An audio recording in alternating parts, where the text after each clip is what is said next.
La ferme Saint-Ulrich, qui se situe à Dürningen, dans le Kochersberg, est une exploitation de type polyculture-élevage. Elle possède une SAU de 80 hectares répartis en maïs, blé, betteraves sucrières et prairies et compte 70 vaches laitières. Elle n'a cessé d'évoluer au fil des décennies et des générations qui s'installaient. Tout d'abord, ça a commencé à l'intérieur de notre village. Donc, on avait un troupeau de 20 vaches laitières sur 20 hectares. À la sortie des études, mon père a voulu trouver une diversification pour ajouter de la valeur ajoutée à la petite surface et au nombre de vaches qu'ils avaient. Et s'est lancé dans la transformation de lait, donc en produits frais, donc yaourt, fromage blanc, beurre et crème, donc en 1988, dans la cuisine familiale de sa mère. L'évolution s'est faite comme quoi il fallait augmenter la capacité de transformation. Donc ils ont construit l'exploitation à la sortie du village en 1993 avec un atelier de transformation aux normes donc de l'époque. Le bâtiment fait pour 40 vaches laitières, plus la suite. L'évolution s'est faite comme il fallait que se fasse. Je suis sorti de l'école en 2012, donc on avait un troupeau laitier de 55 bêtes pour 40 places. Donc on a fait le choix de construire un nouveau bâtiment d'élevage pour accueillir 70 vaches avec traite robotisée et reconstruire l'atelier de transformation aux normes actuelles, donc aux normes européennes, par rapport à la qualité de nos produits. Avec ses 70 vaches, la ferme atteint les 700 000 litres de lait par an, qu'elle écoule en intégralité depuis peu entre l'alimentation de ses veaux de lait et son atelier de transformation. Donc en totalité, nous produisons 100 produits différents, donc répartis en yaourt, fromage blanc, du flan, de la crème dessert, du beurre, de la crème fraîche, du lait en bouteille et du fromage blanc type Bibliskas. Donc notre vente directe a commencé par les marchés, donc avec un rapport direct avec le client. Et notre gamme s'est étoffée grâce au retour des clients et pour répondre à une demande. Les clients ont souhaité tel et tel type de parfum, on s'est adapté, on a fait des études, on a essayé. Ça a plu aux consommateurs, on a continué, ça leur a pas plu, on a arrêté.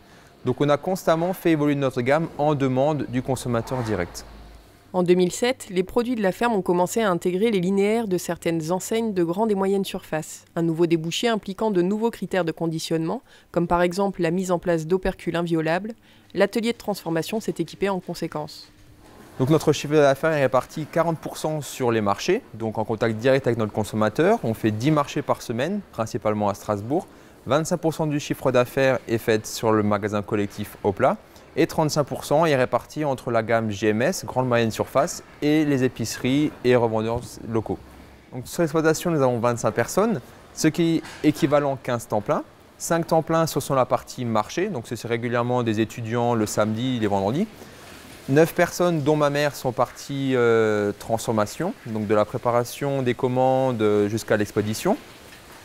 Mon père, qui est mon associé, est sur la partie commercialisation.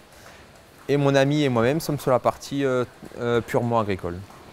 Les exploitants ont pris en compte le bien-être animal ainsi que le bien-être de leurs salariés au moment de créer les nouveaux bâtiments d'élevage et de transformation, tout en ayant à l'esprit la qualité du produit fini. Ces outils de production ont été prévus volontairement plus grands que nécessaire pour anticiper des agrandissements potentiels dans l'avenir. Mais ces choix ont été arrêtés à une période plus clémente qu'aujourd'hui. Donc mon père s'est lancé dans la transformation pour dégager un revenu supplémentaire sur l'exploitation, pour pouvoir s'installer et pouvoir pérenniser l'exploitation. Aujourd'hui, la transformation en vente directe devient un milieu très concurrentiel. Donc aujourd'hui, on voit beaucoup d'exemples de sociétés ou de producteurs qui commencent à se lancer là-dedans. Et ça commence malheureusement à faire une guerre des prix aussi dans le supermarché, comme tout le monde vise la gamme JMS. La problématique, c'est qu'un produit fermier a un coût de production relativement élevé et on a du mal à le comparer à des produits fermiers type industriel aujourd'hui. C'est un choix que je ne remettais pas en cause parce qu'aujourd'hui, on est lancé dedans depuis plus de 25 ans. Mais commencer aujourd'hui, c'est quand même une grosse prise de risque, tout d'abord financière, parce qu'il y a énormément d'équipements à mettre en place et à investir au début. Et aussi par rapport à la clientèle, une clientèle n'est plus aussi fidèle qu'autrefois. Aujourd'hui, elle peut changer d'un pot de yaourt à un autre. Tandis qu'en système coopératif, on est sûr que demain matin, le camion viendra chercher le volume de lait, certes à un prix pas linéaire sur l'année, mais notre lait est pris. Aujourd'hui, sur les marchés, par exemple, si samedi matin nous avons de la pluie, nos 5 marchés ils feront 50% de moins de chiffre d'affaires, mais on a mis le même nombre de personnel à la mise en place de ces rayons, ainsi de suite. Une crise alimentaire au niveau des grandes surfaces, les gens n'iront moins en grande surface, on perd des clients. Donc on n'est jamais sûr de pouvoir à la fin de semaine d'avoir le chiffre qu'il nous faut par rapport au coût engagé. Alors aujourd'hui, il se pose deux grosses questions. C'est par rapport à l'avenir, par rapport au secteur concurrentiel sur le yaourt. Est-ce qu'aujourd'hui, il faut rediriger la gamme sur un autre type de produit, type fromage, type glace, type autre produit qui se mettrait moins en concurrence aujourd'hui qu'avec tous les pots de yaourt qu'il y a en grande surface? Ou alors, il faut réfléchir à faire plus de vaches, trouver d'autres litrages, quitte à s'associer avec d'autres personnes pour pouvoir avoir un volume de lait supplémentaire, diminuer nos coûts, nos charges de structure et pouvoir proposer du coup un produit moins cher, mais on sortirait de notre étiquette produit fermier et ça aujourd'hui on n'est pas prêt à le faire. Et l'hypothèse d'accroître simplement le troupeau de laitières engagerait forcément de nouveaux investissements, un système de traite et contention entre autres, sans compter qu'il faudrait encore trouver de nouveaux débouchés. Aujourd'hui, la principale inquiétude par rapport à la transmission et à l'évolution d'une ferme familiale, c'est est-ce que la méthode mise en œuvre par ses parents, est-ce qu'elle est encore adaptée au monde actuel? Est-ce qu'elle sera encore adaptée d'ici 10 ou 20 ans?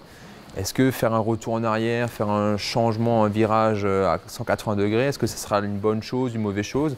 Donc c'est beaucoup des questions et d'incertitudes que je peux avoir à mon âge par rapport à l'évolution de mon métier et à sa pérennisation. Si la crainte de ne pas réussir à faire mieux, ou du moins aussi bien que ses parents est là, la volonté de partager sa passion pour son métier à un nouveau type de consommateur reste plus forte. Donc depuis quelques mois ou quelques années, on ressent le retour du consommateur vers les circuits courts, vers le produit fermier locaux. Et aujourd'hui, c'est une fierté de pouvoir répondre à cette demande et à pouvoir faire visiter notre élevage et que les gens comprennent que leur pot de yaourt, il y a tout l'aspect humain et tout l'aspect animal dans ce pot de yaourt. Et c'est pour moi le gros élément, le plus gros atout de notre métier, c'est pouvoir expliquer vraiment d'où vient le pot de yaourt, quoi.